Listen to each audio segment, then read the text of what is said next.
un podcast de Cooperativa.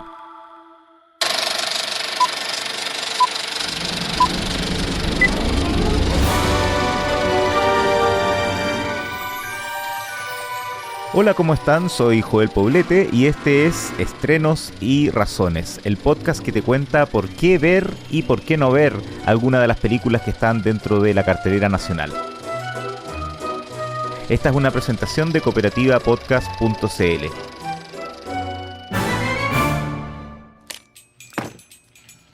What I'm doing here is I'm creating a closed circuit.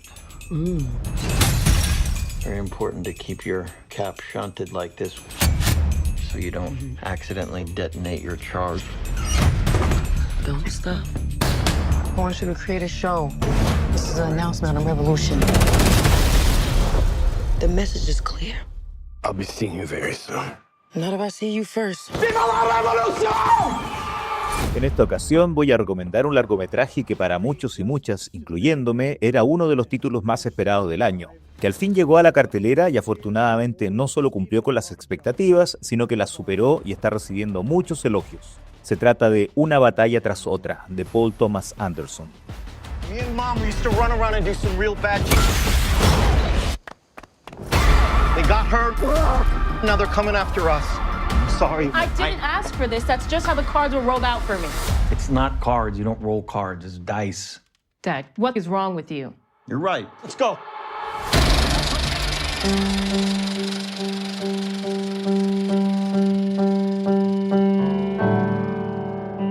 Una primera razón es justamente la buena recepción que ha estado teniendo el film. Como pocas veces ocurre, las críticas han sido muy positivas casi de manera transversal. Los principales críticos y medios especializados cayeron rendidos y han sido particularmente entusiastas. Y no solo simplemente diciendo que está muy buena, sino además directamente asegurando que desde ya es la mejor película del año. Y sinceramente, aunque pueda parecer exagerado, yo opino lo mismo. Si dejamos de lado algunos destacados estrenos del 2024, pero que acá se estrenaron en los primeros meses de este año, como parte de la temporada de premios camino al Oscar, si nos ceñimos realmente de manera estricta a títulos que han tenido su premier mundial en este año, Una batalla tras otra puede ser considerada como el mejor estreno en lo que va de este 2025. Y es poco probable que en los 3 meses que van quedando aparezca otro largometraje que lo supere o llegue al mismo nivel. Pero los buenos resultados no solo se restringen a la evaluación de los críticos, sino además a la recepción del público. En las redes sociales todos los cinéfilos y cinéfilas han estado hablando elogiosamente de ella. Y a nivel de taquilla, en su primer fin de semana de exhibiciones en Estados Unidos, se ubicó en el primer lugar de lo más visto, recaudando más de $22 millones en el mercado norteamericano y 26 millones en más de 70 países de diversas latitudes. Se convirtió así en el mejor resultado en taquilla en el estreno de una película en la carrera de su director y guionista, a quien a continuación destacaré por sí mismo como otra razón.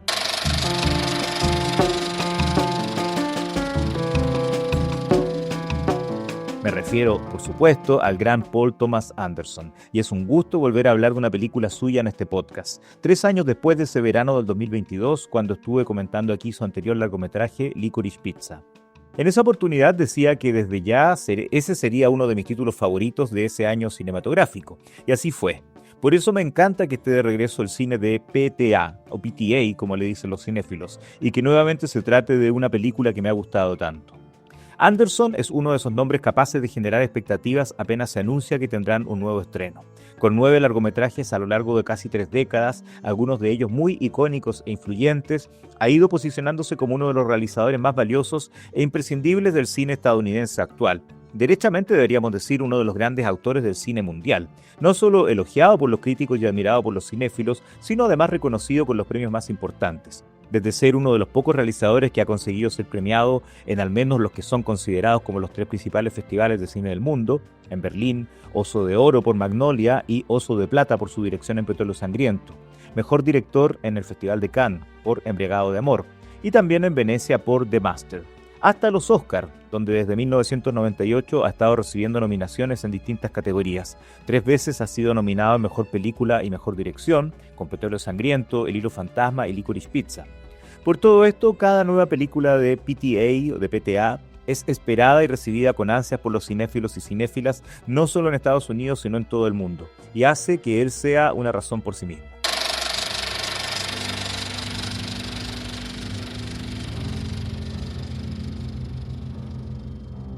Otra razón derivada de la anterior es la historia que nos cuenta esta película, su guión y de dónde proviene.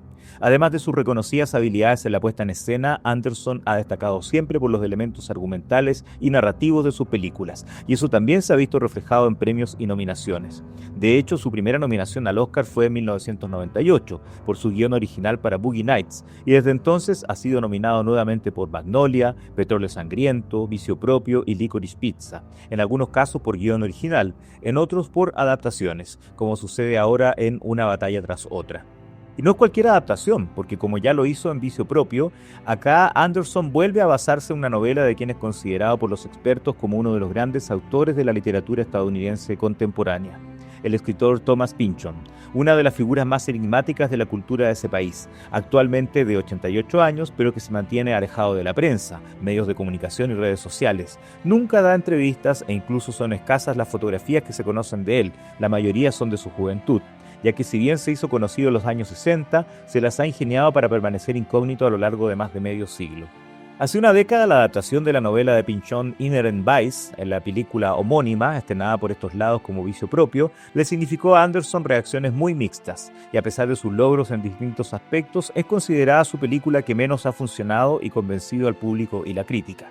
Algo muy diferente a lo que está pasando ahora con esta nueva adaptación del autor, en este caso a partir de su cuarta novela, Vineland, publicada en 1990 y que el cineasta había querido adaptar durante años. Eso sí, en realidad no es una adaptación estricta y tradicional, ya que solo se centra en algunos elementos y situaciones de su trama. Básicamente, a modo de resumen, hay que contar que la película se inicia con un grupo de revolucionarios y anarquistas de izquierda, los French 75, que están en contra del sistema y realizan arriesgadas escaramuzas. Dos de ellos inician una relación de la que nacerá una hija, aunque la madre, que tiene el nombre tan particular de Perfidia Beverly Hills, no quiere quedarse en casa dedicándose al cuidado de la bebé y opta por continuar con su vida habitual, por lo que él tiene que asumir labores del hogar. Un operativo que falla obligará a que el grupo se disperse, y ahí la historia saltará 16 años hasta la actualidad, cuando el padre y la hija viven con identidades cambiadas y escondidos, de cierta manera, pero lo que un personaje define como una curiosa cadena de sucesos les obligará a salir a la superficie para intentar sobrevivir a una serie de complejas situaciones. Cuando el pasado que habían dejado atrás reaparece y pone en riesgo sus vidas y las de las personas que se cruzan por delante, en especial por la intervención de un severo y amenazante militar cuyo camino se cruzó con el de los protagonistas de la manera más sorprendente. No voy a decir mucho más para no spoilear. Acción, violencia, tiroteos y enfrentamientos perfilan lo que ya adelanta su título y dice el propio protagonista en un momento: una batalla tras otra. Un padre dispuesto a todo por salvar y recuperar a su hija, y el ajuste de cuentas entre el pasado y el presente son parte fundamental de la trama, en la que desde el inicio una de las gracias del argumento es que muchas cosas no las entendemos de inmediato. No nos van explicitando todo y como público tenemos que tratar de ir comprendiendo lo que pasa en medio de la fuerza y energía avasalladora de la película, lo que ayuda a mantener el interés y la sensación de permanente sorpresa por lo que va pasando. En la novela original, Pynchon ambientaba el relato en 1984, el año de la reelección de Ronald Reagan como presidente de Estados Unidos, y el pasado de los protagonistas se ambientaba en los años 60, lo que hacía entendible la existencia de este movimiento anarquista tan acorde a esos años de contracultura. En esta versión fílmica, Anderson traslada el relato a la actualidad, lo que funciona muy bien porque no se traiciona la mirada posmoderna de Pynchon y sus referencias a la realidad estadounidense. Y considerando cómo están las cosas hoy en día en ese país y en el mundo, este retrato de una sociedad compleja, enrarecida, paranoica y desencantada es muy efectivo como mirada al estado de las cosas en estos días, a lo social y político que están en juego hoy, desde los problemas migratorios y raciales hasta la amenaza del terrorismo. Una historia de persecución, casi como un juego del gato y el ratón, es el telón de fondo para una mirada al contraste vital e ideológico entre radicales y revolucionarios con el mundo más conservador y las cúpulas del poder. Los complejos lazos entre padres e hijos, las diferencias entre los ideales del pasado y la realidad de hoy, conforman algo que podría ser muy denso y grave, pero acá se consiguen resultados notables, porque al mismo tiempo es una trama tremendamente entretenida y cautivadora, donde hay importante espacio para la acción y el humor.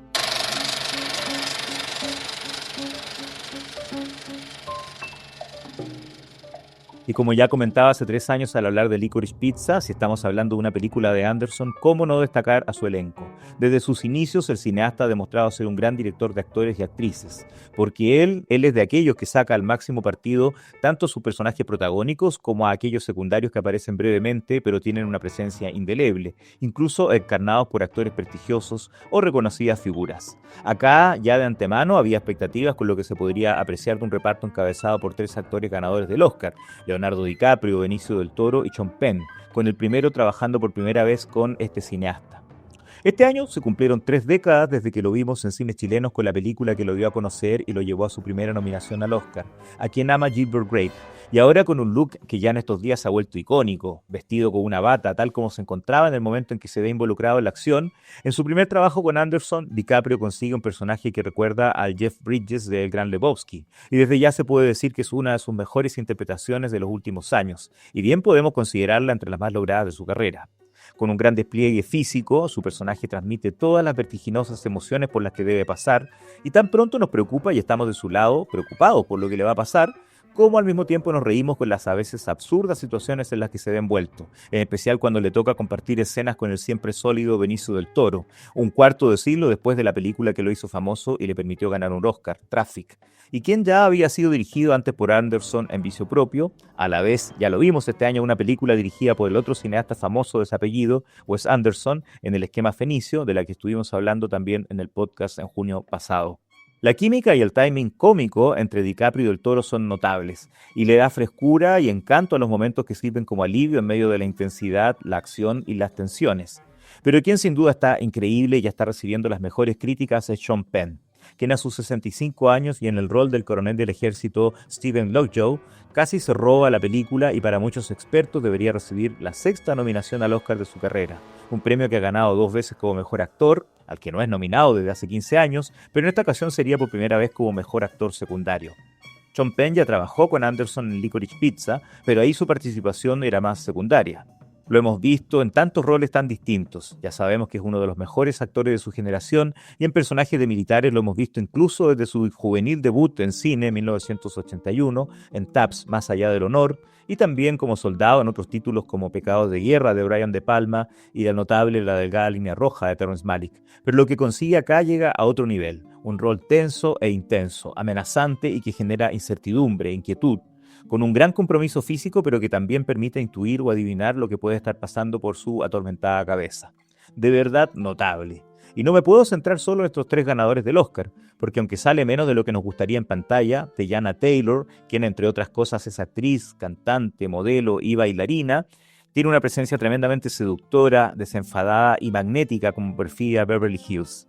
Mientras en el rol de su hija, en su debut en el cine, la joven Chase Infinity es una verdadera revelación en pantalla, impetuosa, creíble, intuitiva y con muy buena química con actores tan consagrados y experimentados como DiCaprio y Penn.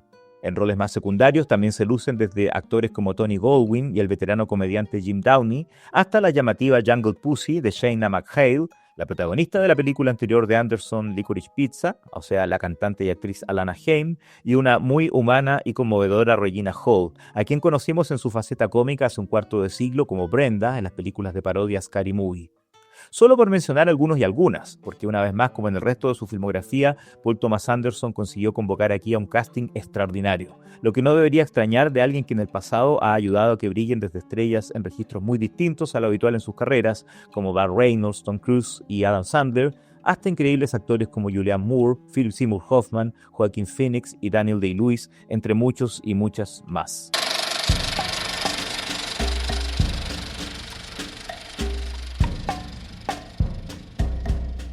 Otra razón que destaco entre los atractivos de la película, como siempre en el cine de PTA, es su sentido visual.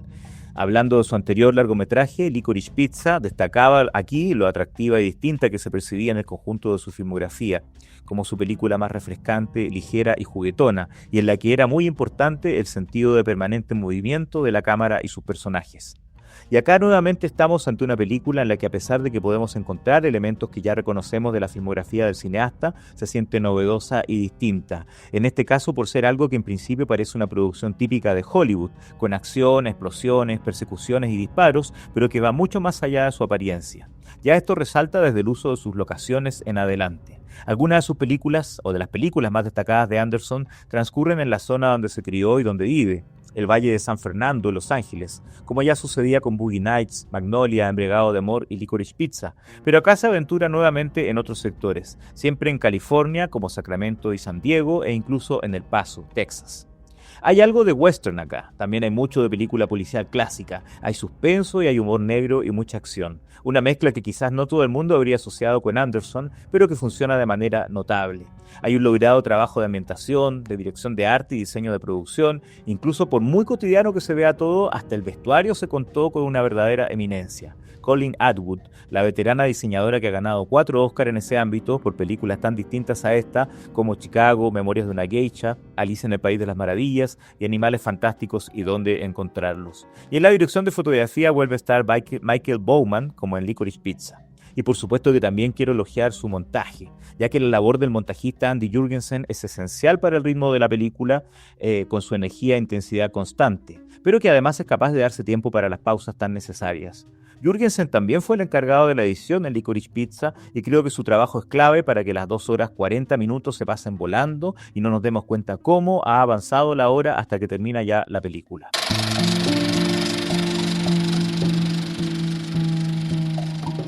Para ir finalizando, como también ya es casi tradición en la filmografía de Paul Thomas Anderson, mención especial merece uno de los puntos más altos de la película, su notable banda sonora, gran apoyo en el tono y atmósfera del film. No es de extrañar si sabemos que la música incidental la escribió su habitual compositor desde Petróleo Sangriento, Johnny Greenwood, parte de la reconocida banda Radiohead, 2 veces nominado al Oscar y quien, además de colaborar habitualmente con Anderson, también ha aportado interesantes trabajos a otros cineastas, como con el chileno Pablo Larraín en Spencer y con Jane Campion en El Poder del Perro. En Licorice Pizza su aporte fue más reducido y acotado, ya que ahí lo más relevante en lo musical era el atractivo uso de canciones. En cambio acá Greenwood realiza una labor verdaderamente espléndida y que hace que una batalla tras otra destaque entre los grandes soundtracks del año. Tensa, crispada y enrarecida por momentos, dulce y tierna en otros, la partitura del músico transita entre el uso obsesivo del piano, las atmósferas que generan algunos momentos con las cuerdas y en otros con las percusiones, y los inesperados momentos de calidez y suavidad que aporta la guitarra. Notable y gran trabajo de Greenwood, quien además toca algunos de los instrumentos que se pueden escuchar en la banda sonora.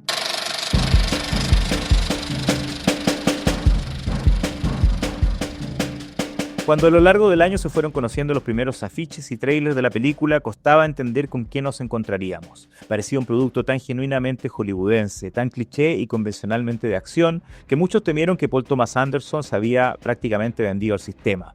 Pero ahora que ya la hemos visto, podemos confirmar que definitivamente para cinéfilos y cinéfilas no solo es la película del momento y un imperdible de esta temporada, sino además probablemente es lo mejor de lo que se ha estrenado en este 2025. Tal vez no es totalmente perfecta, se le pueden encontrar detalles y se puede discutir si es tan lograda y potente o no, como los largometrajes que ya son considerados entre las obras maestras de su director y guionista. Pero claramente una batalla tras otra está a un nivel que no es frecuente en el cine estadounidense actual. Tiene aspectos o elementos que pueden recordarnos a autores como Kubrick, los hermanos Coen o incluso Tarantino, pero a la vez es algo distinto y con un sello propio. Y lo mejor es que tiene el potencial nada habitual de no solo seducir a cinéfilos y cinéfilas, sino además cautivar a un público más masivo y transversal. Debería tener una fuerte presencia en la temporada de premios a fin de año y quizás al fin pueda lograr que Paul Thomas Anderson gane un Oscar que hace mucho merece. Pero bueno, con los Oscars nunca se sabe. Lo importante es que tenga o no esas nominaciones que se esperan, desde ya tiene un lugar asegurado entre los grandes aciertos del cine de los últimos años, incluso de las últimas décadas. Say it, baby. Love you, Bob. Love you too. You know what freedom is? No fear. Just like Tom Cruise.